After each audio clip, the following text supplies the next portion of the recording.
Wednesday, January the 29th. A little bit of intensity for you guys here today, but also some built-in rest.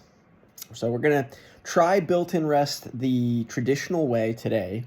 And then we actually, just to ruin the surprise, we have a threshold WOD tomorrow where there's kind of built-in rest, but not a set amount like what you have today.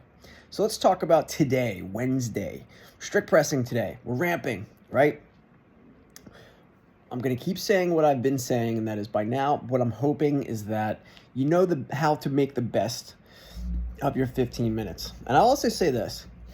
I attempted to do my total last week. In other words, I did all 3 lifts on the same day. When we test this, you will not have to go every minute and a half. You won't have to do that. It won't be we're not going to hold you to that specific thing, but we will hold you to 15 minutes, right? We'll get warmed up for the test.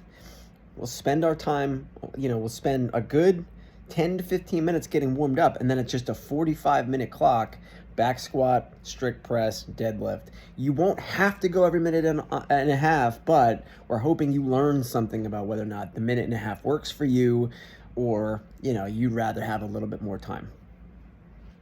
Up next, today what we have is, it's a triplet, and this is sort of a format I would call AMREP repeats.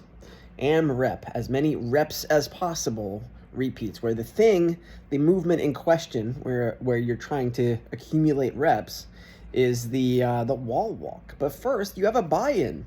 So on a 3-minute clock, not very long, but also not very short, you are going to be asked to do 12 power cleans, and then, let's call it DT style, after that 12th power clean, no matter when it happened, be ready to go right into some push presses, 12 of them. So it's 12 power cleans, 12 push presses, and then the remaining time in that 3-minute window, you're going to go right into as many wall walks as you can fit into that remaining time.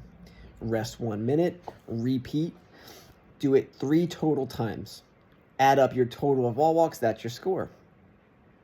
Now, what is the correct loading of the barbell today? Well, the correct loading of the barbell, I'd say, is this.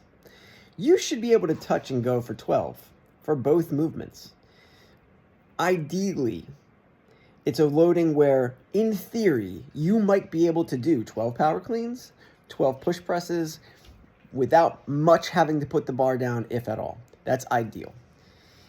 One step below that is, I can at least do 11 power cleans, maybe shake it out DT style, shake it out, take a second, but then my 12th power clean is in the service of starting my push presses. And ideally, right, that we're not impressed by the loading of the barbell today. We are going to say it's a no heavier than 135 for the men, 95 for the ladies.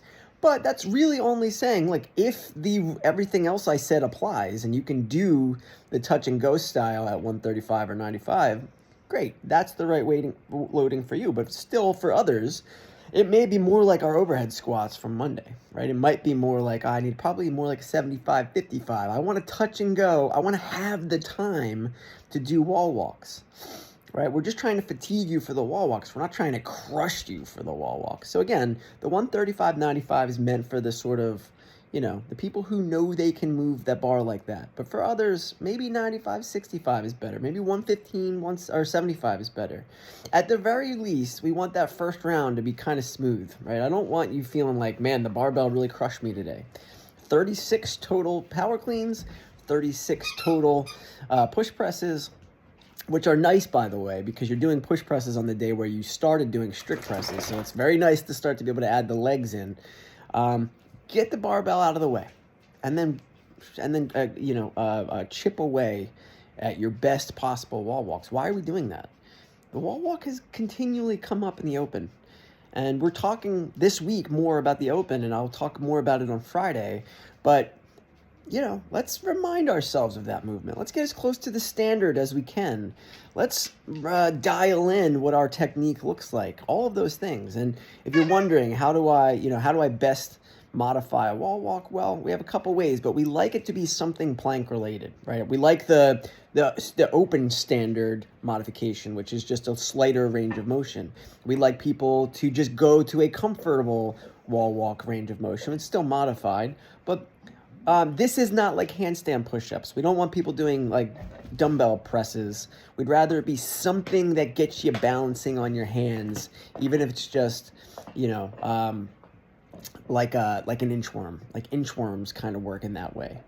So a couple ways to skin the cat on the modification for wall walks. You'll work with your coach to figure out what the best thing is for that. But as far as the loading is concerned, non-negotiable. You should be able to move and with intent and touch and go and all of that stuff.